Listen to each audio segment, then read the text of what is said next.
So the next big boss coming up is Alessa, who is a tough gym leader. So I'm going to spend this episode training and catching Pokemon to get ready for it. And fuck off, Bianca. Stop showing me around. I know that they have sports in New York. Wow. Wow. And apparently in no other part of the Pokemon world. Like stop are you taking me to fucking Broadway? Are you taking me to a musical? Who puts Broadway next to fucking Madison Square Garden? The world design of this game is abysmal. 2 out of 10. New York, well, to be fair, New York sucks in real life too. But like, this is what you don't put sports stadiums and play amphitheaters in the same place. And I'm not doing a musical. No, fine. Who wants to be in a musical? Who gets in a musical? I'm putting in my ugly clown with a big metal bar. Yeah, you get to play dress up. Okay. You get to have. No, I wanted the tennis racket. No, not the rattle. Who wants a rattle? You get to play tennis. There.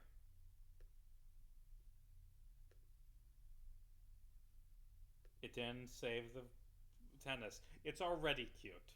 There. I guess I get it, you exposing your Pokemon to nature. You're a fucking moron, old man. Stop making me do a musical. I don't want to do a musical. These minigames are always shitty and stuff. I want to go catch some Pokemon.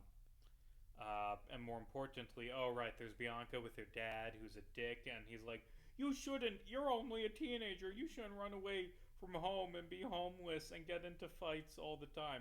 And she's like, no, I want to be an adventure and go on battles. And then the fucking model chick shows up and says, hey, go run away from home, young girl. Yeah. This is cool, GM leader. Okay. Now, just let me through the cutscene. Like, Sun and Moon are good games, but I could never Nuzlocke them for these videos. I mean, I do mostly not talk about what's going on in the game usually, but still. Just so much dialogue to mash through. Okay, yep, Alessa's cool. No doubts here. Yep, she's cool.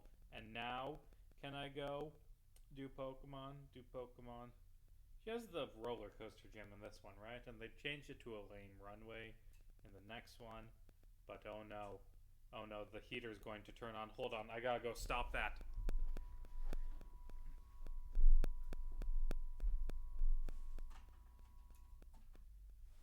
Oh, that thing is constant and it's so loud. But the alternative is freezing to death. So, where was I? I'm not going to do any of the trainers on this route until after. Unless I accidentally run into them. I'm just going to get my encounter of garbage. I found garbage. I found a literal bag of garbage. I'm going to catch it. So, what's going on in my life? Well, just doing normal work stuff, working on my Christmas special Batman video. That's going good. I'm almost done with returns, and then Forever will be short, not take much work, and I don't think and Robin will be much work. I should get this done. I got the Empire of Steel 13 done. I'm going to upload it as soon as I'm done with this. You are going to be named Tabs Mag. And honestly, I can make this another team member. I could use it, but right now I'm going to stick with 5. If I need it for a gym leader, I'll add it to the team, but at the moment I'm sticking with the 5 because I don't want to split my experience too low.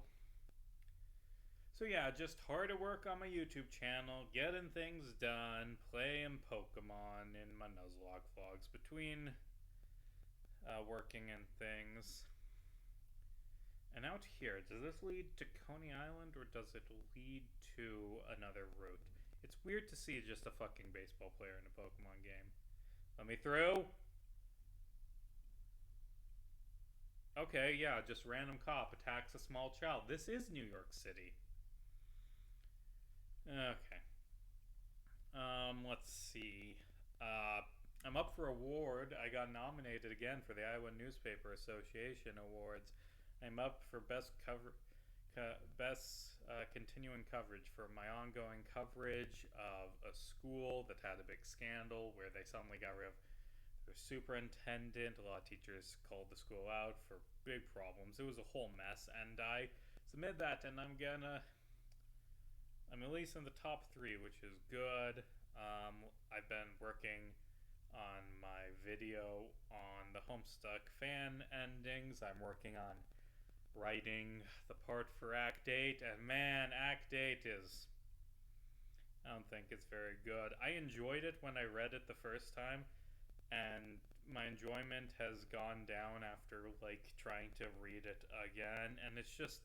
It has a problem that a lot of the fan endings do, where it's just endless lily pad conversations. And like, lily pad conversations can be good if you're a good writer. Hussey was a good writer. The fan writers vary depending on the person, but it isn't even a problem that the individual conversations are bad. It's that a lot of them are just conversations for the sake of being conversations in a lot of these comics, and the plot just doesn't advance. Like, Homestuck was good at having conversations that were funny and developed characters and had nice character moments, but also advance the plot and help move towards the next thing. If you just stop for a long time to have conversations for hundreds of pages that don't really advance the plot, it's just characters talking for the sake of talking, that really gets old fast, and it makes the story a chore to get through and just feel aimless. And that happens a lot in so many of these comics. I think Act 8 might be the worst. Actually, no. Double Death of the Author is the worst about that. I'm going to be really negative to a lot of comics made by just random, like, people who are perfectly friendly, who I have had great conversations with, and were so receptive to me wanting to make a video where I talk about their comics. Like... But I don't want to lie. I don't want to be like, this is great. I want to say, this is what works in this. This is what doesn't work in this. These are the conversations that were especially good. These are the plot elements that I think were a mistake. Like, I'm trying to do compliment sandwiches for all of these comics. Okay, Leopard's gonna die. The real thing is, I don't really pay much attention to level caps. I want to get Sandal to evolve, is what I think will be very important for the next gym leader, which would take me over the technical level cap. That's 29, and Alessa Zebstrika is 27, but also, I'm not going to beat that Zebstrika unless I evolve, you know?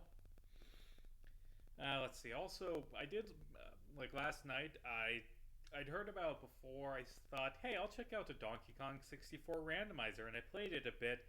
And then I deleted it because, I don't have time for this. This would be like 30 hours of my life completely invested in this. I'm too busy for this. Donkey Kong 64 is a game that is good for Randomizer because it's this big world full of exploration, and it's slowly piecing together, okay, this is the abilities I have. What can I do to go check out new things? And maybe one of those new things will get me something that will help me get something that will help me beat the game. Like, it's a very good game to randomize, and I'd love to play through it completely when I have free time, but I just like, I can't get into this. I don't have the time for this at all. I also like the randomizer has built-in tag barrel anyway, which is this very famous Donkey Kong 64 mod that a lot of people like, that I'd been hesitant on before, but now that I've seen it, it's like, this is so much better. This is just the superior way to play the game. And it's the reason, it's because of those fucking colored bananas that are just like, we have a long string of yellow, now they're red, now you gotta go back and switch to Diddy, and now they're blue, you gotta go over this one random path like 5 times, because we keep switching up the color banana color. I need to come back here with cut. My cutter is in the shop. Okay. And let's get our third encounter of the episode, and then I'll read off all those comments that I named Pokemon after, because that's why I'm doing this. Or I guess I could stop now. Did I? Hold on, let me check my box because I've got it listed. Do I have a Suwaddle? Yes, I got a Suwaddle, so this is a dupe, so it gets skipped. Okay. Okay. Let's do one more encounter, and then I guess no. Let's see the encounter before I already have a Pedo, right? I have a Pedo, so this is a skip. This is a skip. Okay. What else is going on? I've decided to get another channel, to get a third channel for the D&D stories. The next season of D&D stories will be uploaded exclusively on this new channel. I'm moving over videos now. I'm going to finish off the Empire of Steel on this channel, and then I'm going to give it a few weeks and then private or unlist everything and have just the copies be up on the next new channel. Let me double check. Can I even catch anything here? Or is it just P-Dove and Lost One Force? I can get a Dino, Emolga, Pet, no. Ooh, I can get Venipede. That'd be good. Okay. Hello, random ass camper. Nah, I only want to interact with people who have the same fucking values as me. Fuck you, man.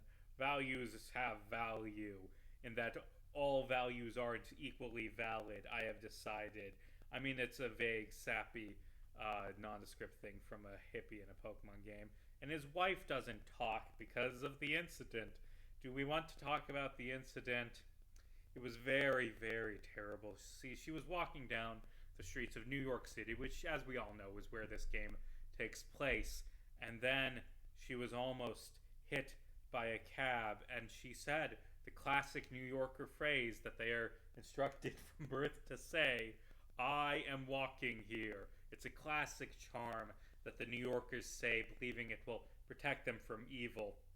But then the driver of the cab just looked down on her and said the New Yorker equivalent of the killing curse, "Bada bing, bada boom."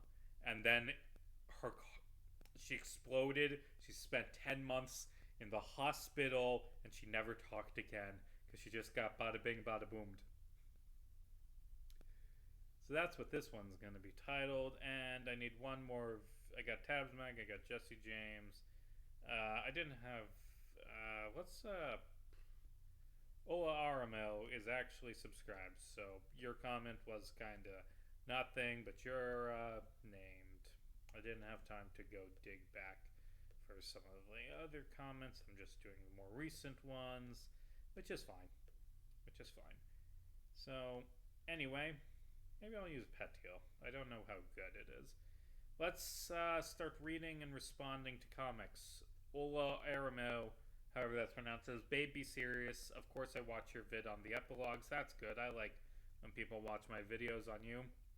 Tabs Mag gives 2 specific time codes for my epilogues video, which, I mean, I don't on site know what those are. It's a very long video, but you see, because, well, in prep, I just clicked on those to see what those were. I believe those that hearing this was the happiest I've ever been in my life, thank you so much, is the twist in that video, because I structured it to have a plot twist, is like the Homestuck characters aren't acting different because they've been replaced by non-thinking NPCs. They're acting different because they grew up. People change. The only person who thinks the people don't change is John Egbert, and John is full of shit. Like, big thesis of that video. And then I think the 250 was the story needs to have the moment where everything goes to shit, and there's just this big, it needs its equivalent of Descent. I don't think I phrased it that way in the video, but when I'm talking about Beyond Canon, I say it needs to have its equivalent of Descend, effectively. And we are close to that equivalent of Descend, and God, I hope it's before 413, like, because then I can talk about it in this new video that I'm working on, and that'll be a good way to cap it. Be like, hey, whatever happened to Beyond Canon? Oh shit, it had Descend and it was awesome. Or maybe it did its equivalent of Descent, and it just didn't work. Beyond Canon is beyond saving. I just need something, you know? Anyway, Jesse James TNT says this is a good video. However, Work of Art is a far superior game, referring to Travis's bits from a Bim Bam. Work of Art is fine. Like, the thing about Travis McElroy is that he is very much the heel, and he knows it. He's not funny. He pisses off his brothers, and that's funny. Like, the thing you gotta know about Travis on that show is, like, Sad Libs isn't funny. No shit. Shit. Oh, my Darmanitan, my big fucking badass strong fire type I was going to have. Gone. Dead. Murdered by a scraggy. This thing. Shameful. This is on me. I should have seen. It's like I'm kind of on autopilot during these. I realize what's about to happen as it happens. Like I had already mashed A when I realized, wait a minute, I'm only like 15% health or 15 HP. I can't take another move if I hurt myself from that Oh, I hurt myself from confusion. Oh, that's shameful. That's a shame. Sorry, Hellskarn. We hardly knew you. Welp. I think that's the only real good fire type in this game, actually. So, because I'm not using the fire type. I mean, there's a ground gym coming up, and after that there's a flying gym, and it's part fighting type, so that's fine. The ice gym, I remember being a joke, and I've got another fighting type. I should be fine, but still, it's bad that I lost a Pokemon. Will I replace them? I don't know. For now, I'm going to use these 4 as I take out Alessa. And I'll come back for the items off screen, which is what I've been doing. So, the big thing that happened the last couple days that I've been thinking about a lot, and I saved it towards the end because I don't want to get in a bad mood, is that dude got shot. Like, that health CEO got shot, and like the general reaction from most of people I've talked to has been like, well, it couldn't have happened to a worse guy. Oh shit, Pursuit. But I switch out anyway. Like I don't. Here's my take on this. I don't think it's good to live in a world where health CEOs just get shot. Health insurance CEOs just get shot to death. And the way to ensure that world doesn't exist is to stop health CEOs from killing people. Because to be clear, this guy, he killed thousands. He was a fucking serial killer. His job was ensuring that as few people got health coverage as possible. His job was guaranteeing that people do not get life-saving medicine that they paid him for. Is what he does for a living. Is like, when you're in charge of one of the biggest companies on the planet, especially when it's a fucking health insurance company, what you do for a living is decide who lives and who dies, and very often, people like this guy, was his name Brian something? I don't even fucking remember. I had no clue who he was before he died. No one had any clue who he was before he died. It's just people after the fact being like, oh, that guy died? Oh, well, whatever.